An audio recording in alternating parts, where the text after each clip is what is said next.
Third gear में इसका आप देखोगे यहाँ पर भैया ये 100 क्रॉस कर जाती है थर्ड गियर में। थर्ड गियर में जो है वो 123 125 तक ये थर्ड गियर में 131। देखते हैं ये फ्रंट से सटती है कि नहीं, अपार्चर एंगल कैसा है। लेकिन भाई भाई भाई हेलो फ्रेंड्स, कैसे हो आप सब लोग? आई होप एकदम मस्त हो गए।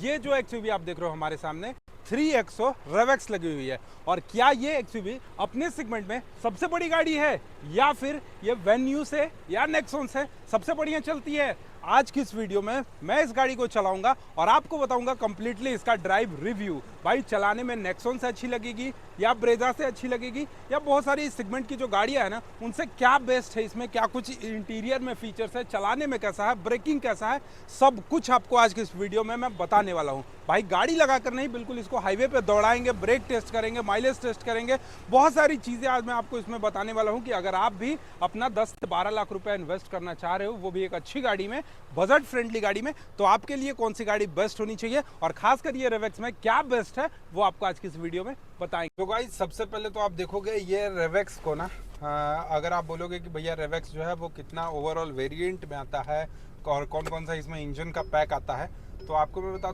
देता हूँ। ये रेवेक्स जो है वो टोटल 3 वेरिएंट में आता है। जो इसका सबसे बेस मॉडल होता है वो M होता है, फिर इसका जो मिड मॉडल होता है वो O होता है, और इसका जो टॉप एंड मॉडल है जो अभी मैं ड्राइव कर रहा हूँ ये A है। ठीक है, ये इसका टॉप मॉडल है। और रेवेक्स में आपको डीजल इंजन नहीं मिलेगा, इसमें आपको पेट्रोल इंजन मिलता है। ठीक, अब पेट्रोल इंजन में भैया इसमें 2 तरीके का इंजन है। पहला इंजन जो है वो आपको NPFI टाइप का इंजन मिलता है और दूसरा जो इंजन मिलता है वो TGDI का इंजन मिलता है। अब TGDI वाला इंजन जो है ना वो सबसे पावरफुल इंजन है जो कि अभी मैं चला रहा हूँ। लगभग ये 1.2 लीटर का 116 PS का पावर देता है और लगभग टॉर्क की बात करें तो ये 230 न्यूटन मीटर के आसपास टॉर्क देता है। ठीक है, अभी मैं इस गाड़ी को 63 के स्पीड पे चला रहा हूँ और गाड़ी का जो बैलेंसिंग है ना ये आप देखोगे ये आपको काफ़ी ज़्यादा बढ़िया मिल रहा है। लेकिन सबसे अच्छी चीज़ पता है मुझे ये 3XO में क्या लगी कि इसमें भैया इसका जो इंजन का साउंड है या फिर जो इस गाड़ी का NVH लेवल है ना, नॉइज वाइब्रेशन हार्सनेस जिसको बोलते हैं हम लोग, वो मुझे कहीं से फील नहीं हो रहा है। मतलब अगर मैं थ्रॉटल के पास से, स्केलेटर के पास से पैर हटा भी दे रहा हूँ तो उतना कोई जो खास साउंड होता है ना जो केबिन में आता है, टायर का साउंड हो गया या फिर इंजन का साउंड हो गया, वो अब ये गाड़ियों में आप देखोगे तो आपको नहीं देखने को मिलेगा।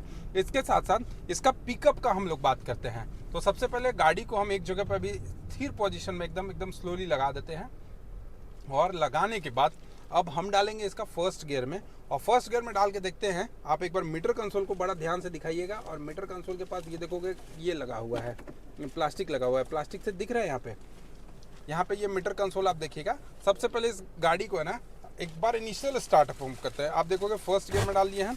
अब फर्स्ट गियर में डालने के बाद पूरा थ्रोटल इसका लेते हैं और देखते कितना स्पीड पहुँचता है फर्स्ट गियर में। फर्स्ट गियर में ये 45, फर्स्ट गियर में ये 45 जाती है। सेकंड गियर में अगर मैं बात करूँ, सेकंड गियर में तो आप यहाँ पर देखोगे ये सेकंड गियर में जो जा रही है ना वो आप देखोगे लगभग 87 तक सेकंड गियर में रुक जा रही है। थर्ड गियर में अगर मैं बात करूँ तो थर्ड गियर में इसका आप देखोगे यहाँ पर भैया ये 100 क्रॉस कर जाती है थर्ड गियर में। थर्ड गियर में जो है वो 123 125 तक ये थर्ड गियर में, 131 तक ये थर्ड गियर में रह रही है। फोर्थ गियर अगर हम लोग करते हैं, फोर्थ गियर में आप देखोगे तो काफ़ी ज़्यादा स्पीड हो जाएगा। बट भाई ये मैं हाईवे पे कर रहा हूँ ना, तो हाईवे पे थोड़ा सा देखोगे कि आप दूसरे साइड से भी गाड़ियाँ आते जा रही हैं, तो ट्रैफिक वगैरह का थोड़ा ध्यान रखते हुए, नॉर्म्स को फॉलो करते हुए मैं ज़्यादा हाई स्पीड नहीं ले जा सकता हूँ। बट यहाँ पर आप देखोगे 97 थर्ड गियर में करने के बाद ये आराम से अगर मैं कह सकता हूँ कि ये जो गाड़ी है वो 130 का स्पीड पकड़ ले रही है। अब ये चीज़ तो हो गई। इनिशियल स्टार्टअप जो इस गाड़ी का है वो फर्स्ट गियर में लगभग 45 तक जा रही है।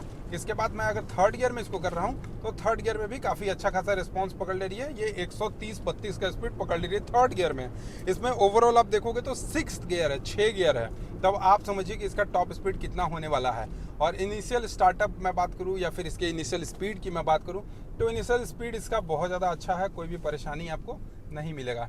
इसके बाद अब देखो टर्निंग रेडियस, इसका जो टर्निंग सेक्शन है, टर्निंग सेक्शन भी काफ़ी आसान है, टर्निंग रेडियस भी इसका काफ़ी सही है, कोई भी दिक्कत परेशानी आपको इसके टर्निंग रेडियस पे नहीं होता है। ठीक, अब इसके बाद इसका मैं एक बार यहाँ से एस्केलेटर थोड़ा सा और इनिशियल आपको बढ़ा कर दिखाता हूँ।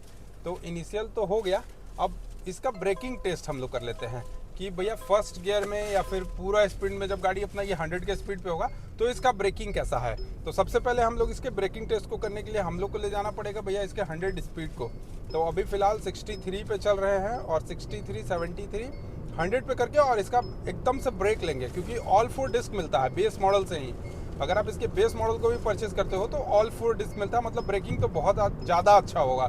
तो कितना अच्छा है क्या है अभी आपको मैं दिखाता हूँ। अभी आप देखोगे मीटर कंसोल के पास इस गाड़ी का जो स्पीड है ना वो 113 का स्पीड है, और 113 के स्पीड पे ब्रेक लेने पे ये देखो कुछ इस तरीके से इसका परफॉर्मेंस आ रहा है। देख रहे हो ब्रेकिंग, भाई साहब इसका ब्रेकिंग बहुत तगड़ा है। चारों का चारों डिस्क जो है वो एकदम से लग गया, और पूरा का पूरा पैसेंजर एयरबैग जो है वो अभी ऑफ है, क्योंकि हमारे कैमरा पर्सन जो है वो भैया लो फ्यूल है। क्या करोगे यार, डीलरशिप वाले पेट्रोल नहीं देते हैं। तो खैर ये चीज़ है। बट ब्रेकिंग की अगर मैं बात करूँ अपने पोजीशन में तो ब्रेकिंग भी इसका बहुत सही लगा मुझे। जैसे आप सपोज एक बार फिर से देखना ना, यहाँ पर आपको मैं एक बार दिखाता हूँ फिर से। देखो आप यहाँ पे 70 के स्पीड पे मैंने किया और 70 के स्पीड पे करके मैं अचानक से ब्रेक लेता हूँ। देख रहे हो भाई, बहुत तगड़ा ब्रेकिंग है। लेकिन हाँ एक चीज़ है कि अब जब आप ज़्यादा ब्रेक पे प्रेस कर रहे हो ना, पैर रख रहे हो अपना ब्रेक पे, तो ब्रेक जो है ना वो थोड़ा सा आगे पीछे ऊपर नीचे कर रहा है। तो ये सही कॉन्सेप्ट है। अब इसका कॉन्सेप्ट क्या है ना कि अगर आपका ब्रेकिंग जो ऊपर नीचे करेगा ना तो उससे क्या होगा कि आपका जो टायर है वो लॉक नहीं होगा। अब जब टायर लॉक नहीं होगा तो आपका गाड़ी जो स्कीड करता है ना, आप बहुत सारी गाड़ियों में देखते होगे कि टायर लॉक कर जाता है। तो जहाँ पे लॉक करता है ना वहीं पे दिक्कत क्या होता है कि गाड़ी आपका स्कीड कर जाता है। लेकिन ये एग्जैक्ट से लॉक नहीं करता है, ये ब्रेक छोड़ता है लेता है, ब्रेक छोड़ता है लेता है, ताकि गाड़ी का जो स्टेबिलिटी है वो बिल्कुल मेंटेन रहे। इसके बाद अब हम लोग एक बार देखते हैं इसका स्टीयरिंग का कंट्रोल। एक बार सबसे पहले ये स्टीयरिंग को हम पकड़ेंगे नहीं, एकदम छोड़ देंगे, और इसके सबसे पहले स्पीड में एक बार चलाकर इसका स्टीयरिंग का कंट्रोल देखते हैं, और एक बार इसको थोड़ा सा नॉर्मल मोड में चलाकर स्टीयरिंग का कंट्रोल देखते हैं कि स्टीयरिंग का कंट्रोलिंग सेक्शन जो है वो कैसा है। क्योंकि गाड़ी खरीदने के बाद बंदे को बार बार अलाइनमेंट कराने और बैलेंसिंग कराने का जरूरत ना पड़े। तो सबसे पहले हम लोग एक बार गाड़ी को टॉप स्पीड मतलब कोशिश करते हैं इसका स्पीड टॉप ले जाने के लिए। और देखिए स्टीयरिंग में कहीं से भी कोई भी बबलिंग उस टाइप का आप देख रहे हो, यहाँ पे स्टीयरिंग में कहीं से भी उस टाइप का कोई बबलिंग नहीं है और कहीं से भी कोई मूवमेंट नहीं है। ये हो गया अपना टॉप स्पीड में। देखो जी, देख रहे हो स्टीयरिंग का कहीं कोई मूवमेंट नहीं है उस टाइप का। मतलब स्टीयरिंग का जो पोजीशन है ये काफ़ी ज़्यादा बढ़िया ये 3XO रेवेक्स में बनाया गया है। इसके बाद एक बार नॉर्मल स्पीड में आपको दिखाते हैं, 30-40 के स्पीड में चलते हैं। अभी तो फिलहाल 63 के स्पीड पे है, 30-40 के स्पीड पे चलते हैं और देखते हैं इसका स्टीयरिंग को छोड़ करके स्टीयरिंग का बैलेंसिंग जो है वो कैसा बनाया गया। भैया 30-40 तो छोड़ो, चलो मैं 55 पे स्टार्ट कर दिया। अब 55 पे स्टार्ट करने के बाद इसका बैलेंसिंग कैसा है ये देखिए। देख रहे हो, मतलब मुझे स्टीयरिंग पकड़ने का ज़रूरत नहीं पड़ रहा है। आप यहाँ पर स्टीयरिंग देखोगे तो मुझे स्टीयरिंग पकड़ने का ज़रूरत बिल्कुल नहीं पड़ रहा है। मतलब कह सकते हैं कि इसका जो बैलेंसिंग है ये आपको काफ़ी बढ़िया दिया गया है। इसके बाद अब आप खरीदोगे इसका टॉप एंड सेक्शन, आप खरीदोगे 3XO का रेवेक्स। अब रेवेक्स में भी आपको चाहिए कि भैया आर्टिनॉक्स वाला मॉडल चाहिए, मतलब इसके टॉप मॉडल को परचेज करोगे तो टॉप मॉडल को परचेज करने पे आपको यहाँ पे क्रूज कंट्रोल भी मिलेगा, जो कि अभी मैं एक बार आपको लगा कर दिखाता हूँ। ये देखो क्रूज कंट्रोल एक बार अगर लगा दोगे ना तो अपना जो गाड़ी है ना वो मेंटेन स्पीड करके चलेगा। हाँ इसमें वो बात अलग है कि इसमें आपको एडास नहीं मिलता है, एडास मिलता तो कुछ और भी ज़्यादा अच्छा हो जाता, क्योंकि एडास से होता है कि सेफ्टी पॉइंट ऑफ व्यू से अगर मैं बात करूँ तो सेफ्टी पॉइंट ऑफ व्यू से काफ़ी ज़्यादा अच्छा होता है। लेकिन एडास नहीं है, क्रूज कंट्रोल है। इसके अलावा सारे फीचर्स आपको मिल जाते हैं जो टॉप एंड सेक्शन में चाहिए, जैसे TPMS चाहिए। ब्रेकिंग पॉइंट ऑफ व्यू से देखें तो ABS, ABD, ESP सारी चीज़ें आपको इसके टॉप एंड सेक्शन से मिल जाती है। अब इसका हम आपको दिखाते हैं गियर शिफ्टिंग। यहाँ पर आप एक बार देखोगे गियर शिफ्टिंग करने का जो है ना ये जो है ये काफ़ी ज़्यादा इजी पड़ता है। मतलब गियर शिफ्ट करने समय ऐसा कभी ये फंसता नहीं है, ये बड़े आराम से देखोगे तो आपका जो गियर शिफ्ट है ना वो बड़े आराम से इसका गियर शिफ्टिंग हो जाता है। और सबसे अच्छी चीज़ कि ये रेवेक्स में ना टोटल 6 गियर मिलता है। आप देखोगे दूसरी गाड़ी सेगमेंट में आप देखोगे ना तो वहाँ पे 5 ही गियर रहता है, तो उसमें थोड़ा सा आपको पावर फील कराता है कि भैया एक गियर और होता ना तो गाड़ी जो है अपना वो काफ़ी ज़्यादा अच्छा खासा पावर देती। लेकिन इसमें आपको ऐसा कोई सीन नहीं है। इसमें इसका जो गियर का जो शिफ्टिंग है ये आप देखोगे तो ये आपको काफ़ी ज़्यादा अच्छा मिलता है।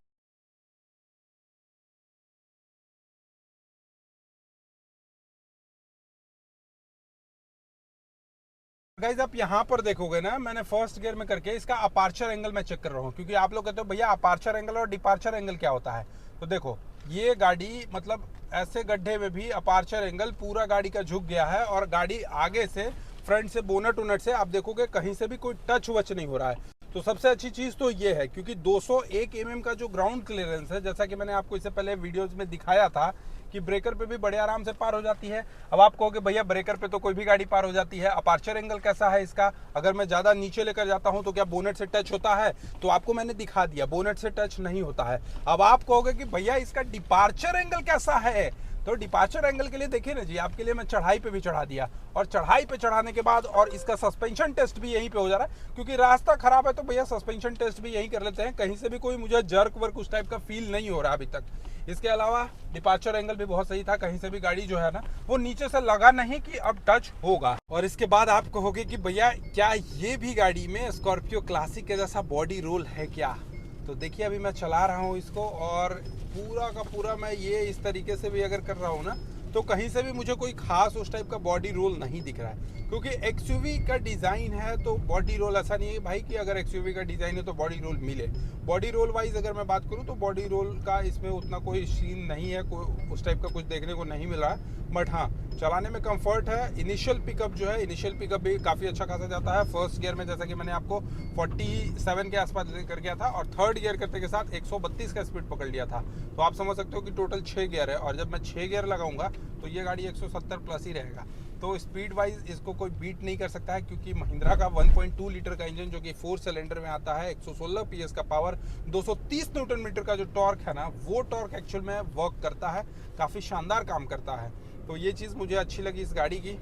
इसके अलावा इनिशियल पिकअप भी अच्छा लग रहा है, गियर शिफ्टिंग करने में भी स्मूथनेस हो रहा है। गियर शिफ्टिंग में भी ऐसा कुछ नहीं है कि फंस रहा है गियर, जैसे मैंने और भी कुछ गाड़ियाँ चलाया है, जैसे नेक्सॉन की ही बात कर लूँ तो नेक्सॉन में थोड़ा सा गियर का इशू आता है, मुझे बार बार उसका गियर फंस जाता है। और इनिशियल स्टार्टअप जो है ना नेक्सॉन का, उस टाइप का मुझे नहीं लगता है।